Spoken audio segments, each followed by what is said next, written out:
Hello बच्चों, आप सभी का आपके अपने यूट्यूब चैनल राधे स्टडी हम में स्वागत करता हूं। ये क्लास 9th का लेक्चर नंबर 7 है। लेक्चर 6 तक पढ़ चुके हैं। जिन बच्चों ने अभी तक नहीं देखा है वो देख ले। ठीक है, लेक्चर नंबर जो लेसन 3 चल रहा है गुरुत्वाकर्षण बल, उसका लेक्चर नंबर 2 है। ठीक है, तो सभी लोग लगातार देखते रहें। कमेंट्स करके ज़रूर बताया कि करें कि वीडियो आपको कैसा लग रहा है। जिन बच्चों ने अभी तक चैनल को सब्सक्राइब नहीं किया है वो चैनल को सब्सक्राइब कर दें और लगातार हमारे साथ बने रहें और अपनी पढ़ाई को और भी अच्छा और बेहतरीन बनाएं।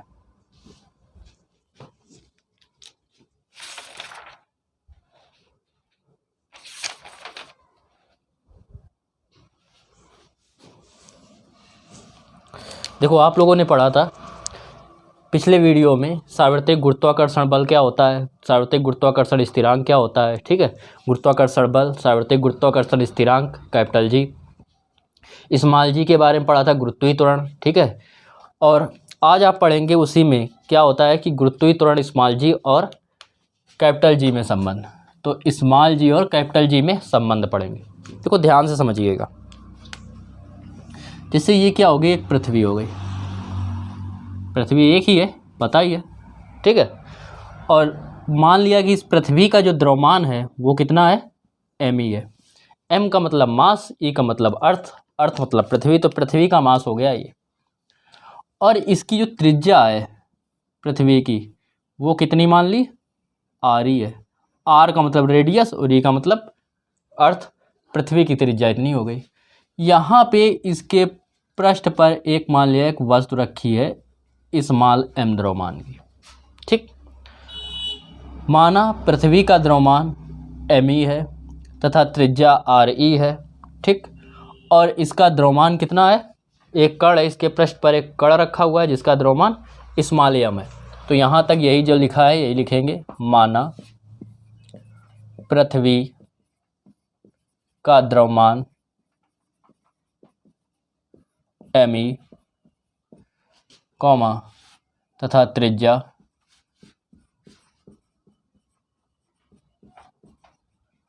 r ही है। पृथ्वी का जो समस्त द्रव्यमान है उसको माना जाता है वो कहाँ पे है, केंद्र पे स्थित है। ठीक है, किसी का भी जो पूरा द्रव्यमान होता है वो किस प्रकार माना जाता है कि उसके केंद्र पर स्थित है। जैसे ये पिंड है, इसको बीच में पकड़ के इसको बिल्कुल बैलेंस कर सकते हैं। ठीक है, तो इसका जो पूरा द्रव्यमान होगा वो कहाँ पे माना जाएगा, इसके सेंटर पे, ऐसे स्थिर है। तो इसका ये जो सेंटर होगा वहाँ पे उसका पूरा द्रव्यमान क्या है, निहित है, मतलब स्थिर है। तो तथा पृथ्वी का समस्त द्रव्यमान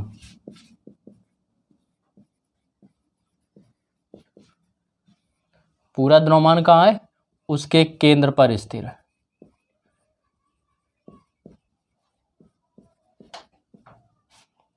निहित है या स्थिर है।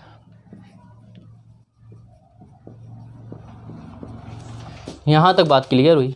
आपने कल पिछले लेक्चर में आपने पढ़ा था, उसमें पढ़ा था कि क्या होता है कि जैसे दो द्रव्यमान वाली वस्तुएं हैं, ये पहली है ये दूसरी है।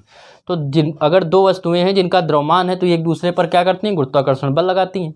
तो न्यूटन के गुरुत्वाकर्षण के नियमानुसार लगाएंगे, न्यूटन के गुरुत्वाकर्षण के नियमानुसार,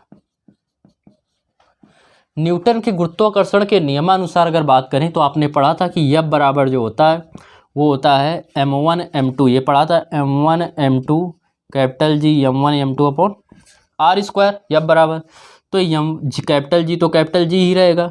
m1 का मान रखेंगे, m1 की जगह क्या दे रहा है, पृथ्वी का द्रव्यमान me, और m2 की जगह पे क्या रखेंगे, स्मॉल m, अपॉन होता है r स्क्वायर। तो r की जगह पे कितना है, पृथ्वी की त्रिज्या r e का स्क्वायर। ठीक, ये हो गया समीकरण 1। अब हमने माना F बल द्वारा पिंड इस पिंड पर उत्पन्न जो गुरुत्वीय त्वरण है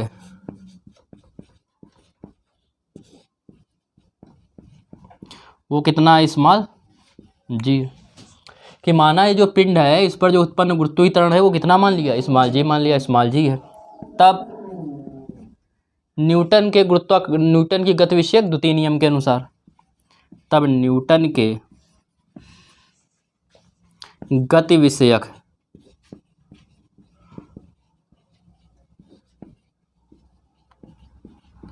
द्वितीय नियम के अनुसार, द्वितीय नियम के अनुसार आप लोगों ने पढ़ा है कि जो बल F होता है वो किसके बराबर होता है, द्रव्यमान इंटू त्वरण के। और त्वरण की जगह इसमें कौन सा त्वरण लेंगे, गुरुत्वीय त्वरण।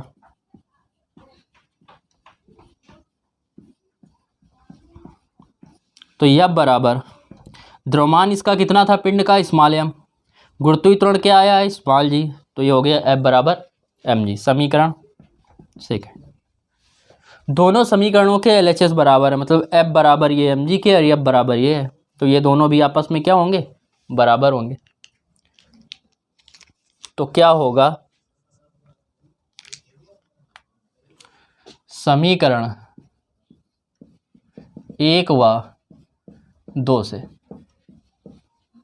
समीकरण 1 व 2 से देखेंगे कि आपके LHS बराबर है, तो ये भी बराबर होगा। तो ये जो आपका होगा mg बराबर, वो बराबर होगा कैपिटल जी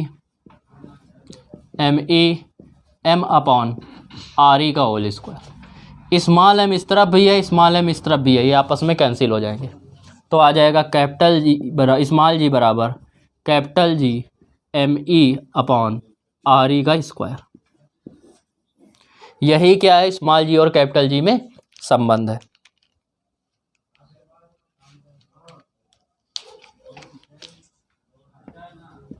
यही स्मॉल जी व कैपिटल जी में संबंध है। ये हो गया संबंध, बात समझ में आई। फिर से एक बार इसको देख लीजिए कि माना पृथ्वी जिसका द्रव्यमान कितना है, me है, तथा पृथ्वी की त्रिज्या RE है। इसके पृष्ठ पर एक स्मॉल m द्रव्यमान की एक वस्तु रखी हुई है।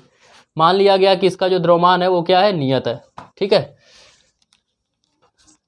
स्थित है, ये लिखना भूल गए, तथा इसके पृष्ठ पर या इसके सतह पर स्मॉल m द्रव्यमान की वस्तु रखी है।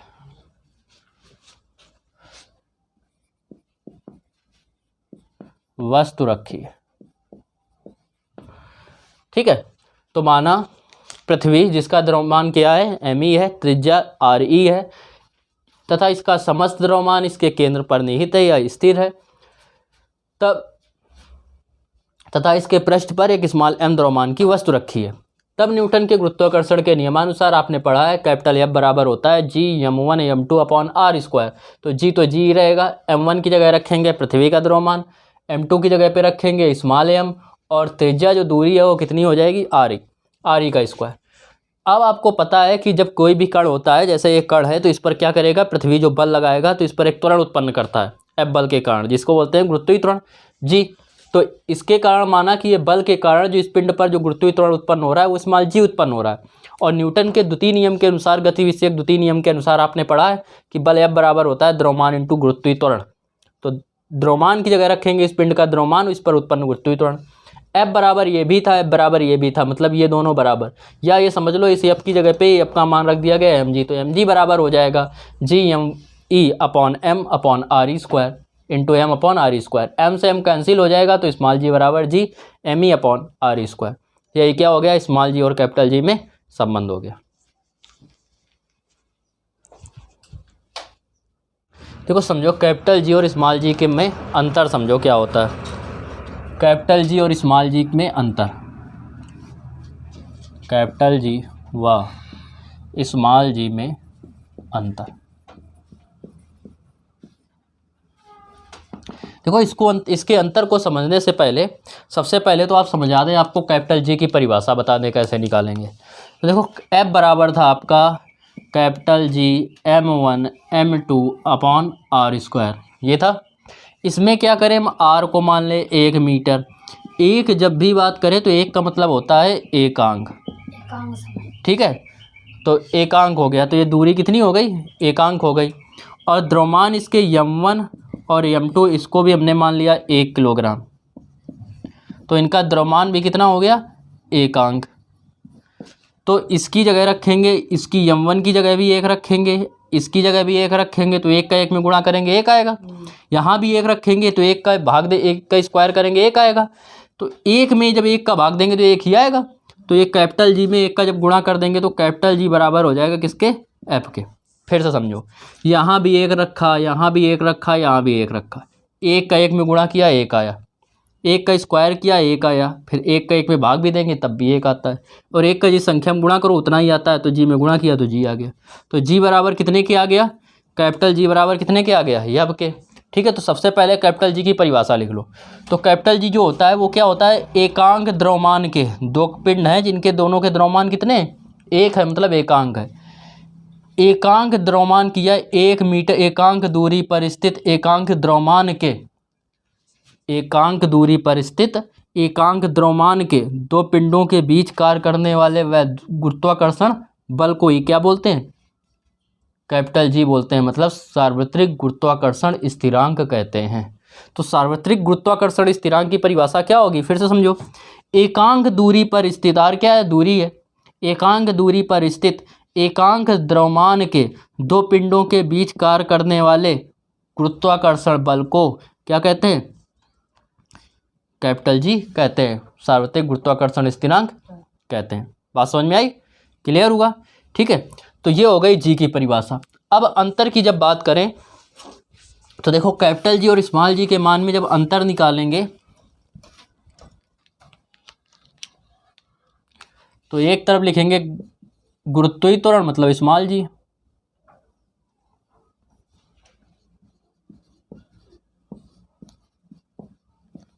स्मॉल जी, और दूसरी तरफ लिख देंगे गुरुत्वाकर्षण स्थिरांक कैपिटल जी।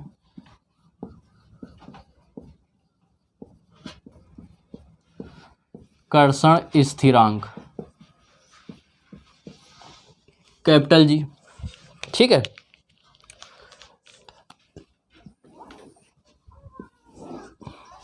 अब देखो पहले पॉइंट में क्या करना है, इनकी परिभाषाएं लिखनी है, ठीक है। हम ये केवल परिभाषा लिख रहे हैं लेकिन आपको लिखना है पूरी परिभाषा, इसमें भी इसकी परिभाषा लिखनी है। तो इसकी जो गुरुत्वीय त्वरण की जो परिभाषा बताई आपको, वो गुरुत्वीय त्वरण की परिभाषा क्या बताई, गुरुत्वीय त्वरण क्या होता है कल बताया था, ठीक है, कि स्वतंत्र रूप से गिरते किसी पिंड पर पृथ्वी के गुरुत्वाकर्षण बल के कारण जो क्या होता है, त्वरण उत्पन्न होता है, उसको क्या बोलते हैं, गुरुत्वीय त्वरण बोलते हैं, कल बताया था आपको। और गुरुत्वाकर्षण स्थिरांक क्या बताया, अभी बताया, ये क्या होता है, एकांक दूरी पर स्थित एकांक द्रव्यमान के दो पिंडों के बीच कार्य करने वाले गुरुत्वाकर्षण बल को क्या कहते हैं, गुरुत्वाकर्षण स्थिरांक कहते हैं, ठीक है। तो ये तो हो गई इनकी परिभाषा फर्स्ट चीज। दूसरे पॉइंट में इनके मान लिखेंगे, तो इनके मान क्या लिखेंगे कि जो स्मॉल जी का मान होता है, स्मॉल जी का मान जो होता है वो क्या होता है, 9.81 मीटर प्रति सेकेंड स्क्वायर होता है। ये हो गया स्मॉल जी का मान। कैपिटल जी के मान की बात करें दूसरे पॉइंट में, तो जो कैपिटल जी का मान होता है वो होता है 6.67 इंटू 10⁻⁻11, और जो मात्रक होता है वो होता है न्यूटन मीटर स्क्वायर प्रति किलोग्राम स्क्वायर होता है, ठीक है। इसके बाद बात करें तीसरे पॉइंट की, थर्ड पॉइंट की, तो तीसरे पॉइंट को समझेंगे तो होता क्या है कि जो स्मॉल जी जो है वो कैसी राशि है, स्मॉल जी एक सदिश राशि है। इसमें हमें किसकी ज़रूरत पड़ती है, दिशा की भी ज़रूरत पड़ती है, जबकि जो आपकी जो कैपिटल जी है वो कैसी राशि है, अदिश राशि है। कैपिटल जी एक अदिश राशि है,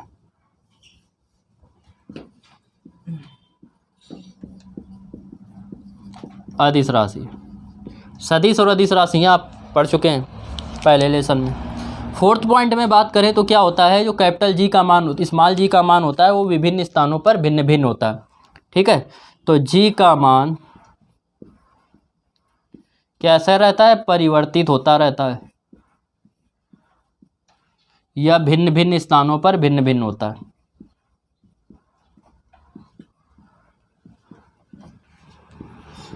भिन्न भिन्न स्थानों पर भिन्न भिन्न होता है,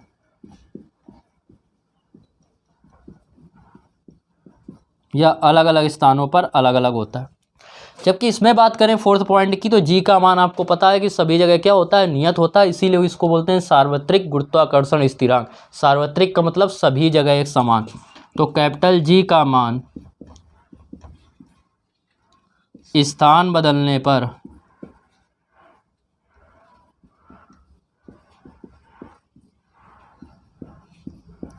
परिवर्तित नहीं होता, परिवर्तित नहीं होता है। ठीक है, मतलब या ये लिख सकते थे कैपिटल जी का मान सभी जगह एक समान होता है। फिर से एक बार समझिए, तो देखो गुरुत्वीय त्वरण और गुरुत्वाकर्षण स्थिरांक की हम लोग बात कर रहे थे अंतर की।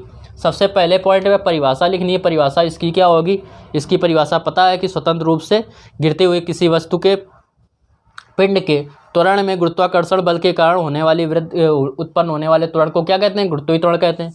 गुरुत्वाकर्षण स्थिरांक क्या है, अभी आपको परिभाषा बताई थी इसके पहले कि क्या होता है, किसी एकांक दूरी पर स्थित एकांक द्रव्यमान के दो पिंडों के बीच कार्य करने वाले गुरुत्वाकर्षण बल को ये क्या बोलते हैं, गुरुत्वाकर्षण स्थिरांक बोलते हैं।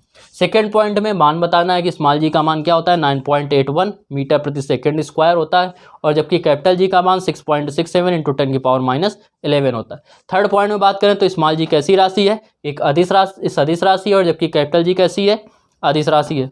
और फोर्थ पॉइंट पे बात करें तो स्मॉल जी का मान जो होता है वो भिन्न भिन्न स्थानों पर भिन्न भिन्न होता है, मतलब स्थान बदलने पर बदलता है, जबकि कैपिटल जी का मान सभी जगह क्या होता है, एक समान होता है। तो ये आ गया कैपिटल जी और स्मॉल जी में संबंध। जो किसी वस्तु का द्रव्यमान क्या होता है ये समझो। तो द्रव्यमान क्या है कि द्रव्यमान उसमें जो कण उपस्थित होते हैं, जैसे ये है कि इसका जो ये द्रव्यमान है, इसमें कण इसमें जो स्थित है, ये क्या कहलाता है, द्रव्यमान कहलाता है। परिभाषा के अनुसार साइंस की भाषा में कहते हैं कि आपको पीछे बताया था कि जो जड़त्व होता है वो उसके द्रव्यमान पर निर्भर करता है। जितना उसका द्रव्यमान अधिक होगा उसका जड़त्व उतना ही अधिक होगा। मतलब आप ये कह सकते हैं द्रव्यमान की परिभाषा में कि किसी वस्तु का द्रव्यमान उसके जड़त्व की क्या है, माप है। जिसका द्रव्यमान जितना अधिक होगा उसका जड़त्व भी क्या होगा, उतना ही अधिक होगा। जो जड़त्व के द्रव्यमान के कारण जड़त्व होता है, तो किसी वस्तु का जो द्रव्यमान होता है उसके जड़त्व की माप होती है। जिसका द्रव्यमान जितना अधिक होगा उसका जड़त्व भी उतना अधिक होगा। स्थान बदलने पर किसी वस्तु का द्रव्यमान कभी भी परिवर्तित नहीं होता है। अगर इसका द्रव्यमान जितना है अभी, ठीक है, जैसे कोई वस्तु ले ले, उसका द्रव्यमान 5 किलोग्राम है, तो उसको कहीं भी जाएं, पृथ्वी पर रहे, चंद्रमा पर ले रहे, कहीं भी रहें, उसका द्रव्यमान 5 किलोग्राम ही रहेगा। बात समझ में आई। तो ये हो गई आपकी द्रव्यमान की परिभाषा। बात करते हैं भार क्या होता है। तो देखो भार समझो, तो आपको पता है कि जैसे ये पिंड है, कोई वस्तु है, तो ये क्या होगा, इसको हमने छोड़ा तो ये किस तरह भाग रहा है, नीचे की ओर। ठीक है, मतलब क्या कर रहा है, पृथ्वी इसको गुरुत्वाकर्षण बल से नीचे की ओर खींच रहा है। तो जिस बल से किसी वस्तु को पृथ्वी अपनी ओर खींचती है वही उसका क्या कहलाता है, भार कहलाता है। जिस बल से पृथ्वी किसी वस्तु को अपनी ओर खींचती है उस बल को ही क्या बोलते हैं, भार बोलते हैं। ठीक है, और इसको पता है आपकी गुरुत्वीय बल भी बोलते हैं। तो इसका मतलब क्या हो गया कि भार बराबर ही क्या होता है, गुरुत्वीय बल। तो भार W बराबर होगा गुरुत्वीय बल के।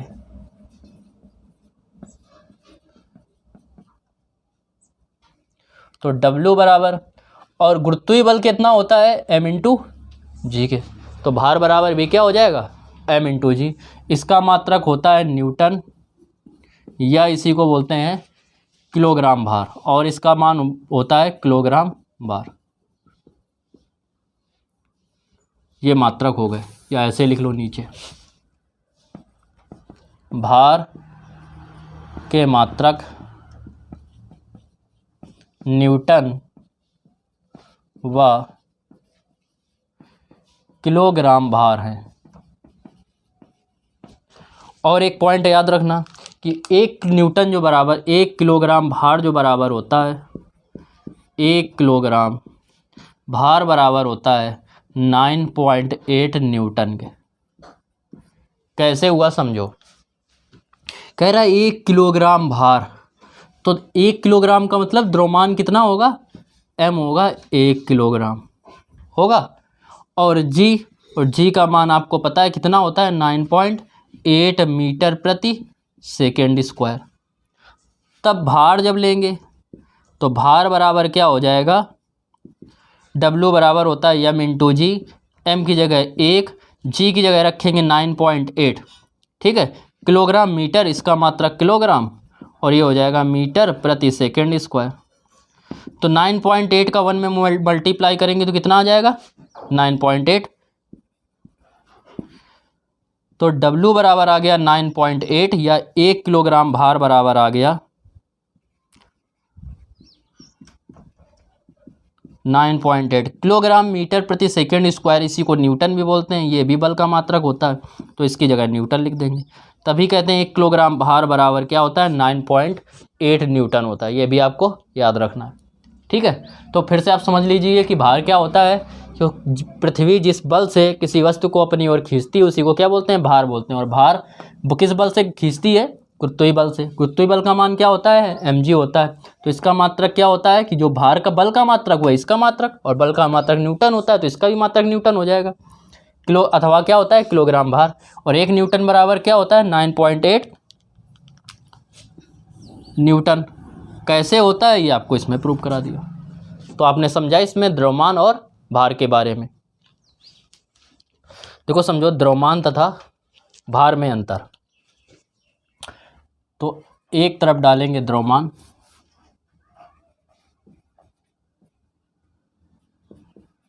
और एक तरफ लिखेंगे भार। समझो पहला द्रव्यमान और भार में अंतर क्या होता है। तो फर्स्ट पॉइंट की बात करें तो पहले पॉइंट में लिखेंगे, और इस तरफ कर दो,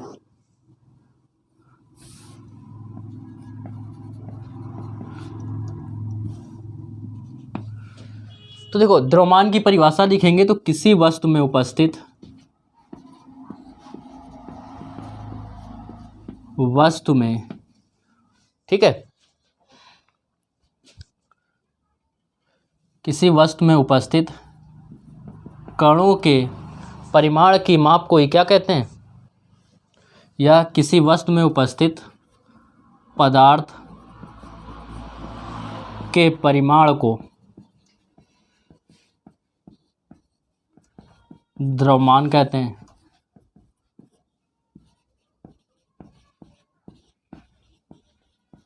बात समझ में आई। किसी वस्तु में पदार्थ के परिमाण को, या किसी वस्तु में उपस्थित पदार्थ, ऐसे लिख लो, किसी वस्तु में उपस्थित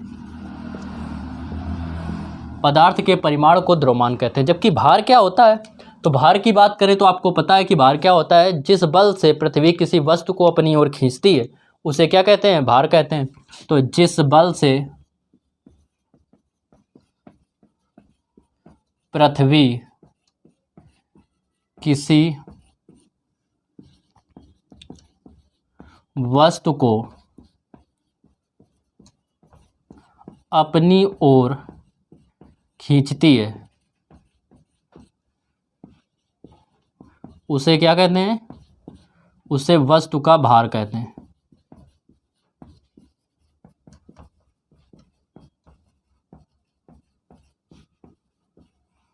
ठीक है, तो जिस बल से पृथ्वी किसी वस्तु को अपनी ओर खींचती है उसे क्या कहते हैं, भार कहते हैं। और किसी वस्तु में उपस्थित पदार्थ के परिमाण को क्या कहते हैं, द्रव्यमान कहते हैं। दूसरे पॉइंट की बात करें, सेकंड पॉइंट की, तो क्या होता है कि जो द्रव्यमान होता है वो सभी जगह क्या होता है, एक समान होता है। तो द्रव्यमान सभी जगह एक समान होता है।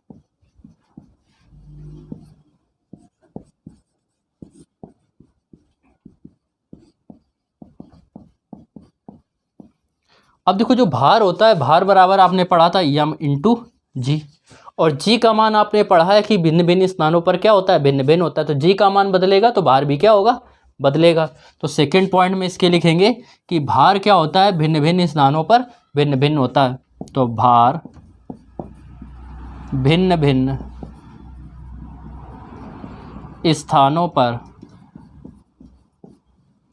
भिन्न भिन्न होता है या अलग अलग होता है।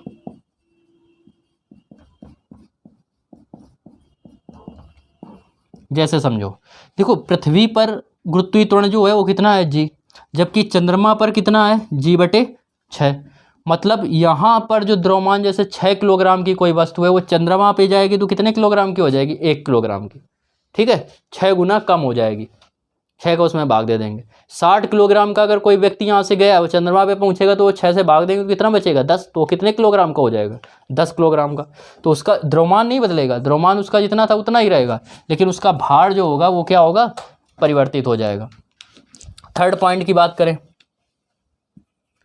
तो देखो क्या होता है कि जो द्रव्यमान होता है वो कैसी राशि है, अदिश राशि है। द्रव्यमान अदिश राशि है।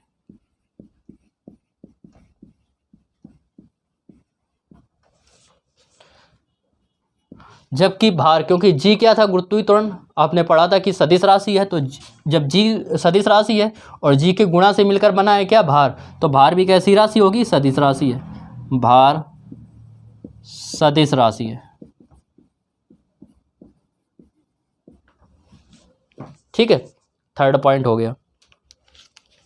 फोर्थ पॉइंट की बात करें, स्मॉल g का मान शून्य होने पर द्रव्यमान शून्य नहीं होता है, जबकि स्मॉल g का मान शून्य होने पर भार क्या होता है, शून्य हो जाता है। या आप ऐसे लिए एक और पॉइंट पहले लिख लो कि द्रव्यमान जो नापा जाता है, ये काफ़ी इंपॉर्टेंट क्वेश्चन है, कंपटीशन में भी पूछा जाता है और 9th में ऑप्शन में भी आ जाता है। कह रहा है द्रव्यमान को किससे नापा जाता है, भौतिक तुला द्वारा नापा जाता है। भौतिक तुला द्वारा नापा जाता है। ठीक है, या इसकी माप भौतिक तुला द्वारा की जाती है। और जबकि इसको किससे तौला जाता है, कमानीदार तुला से तौला जाता है। भार को कमानीदार तुला द्वारा नापा जाता है।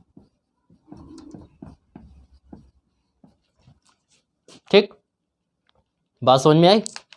तो ये कुछ अंतर हो गए इंपॉर्टेंट।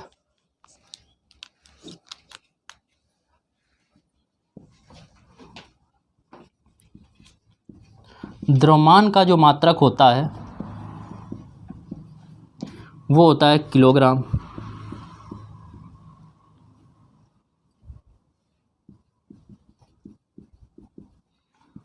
किलोग्राम होता है। और जबकि भार का जो मात्रक होता है वो क्या होता है, किलोग्राम भार होता है।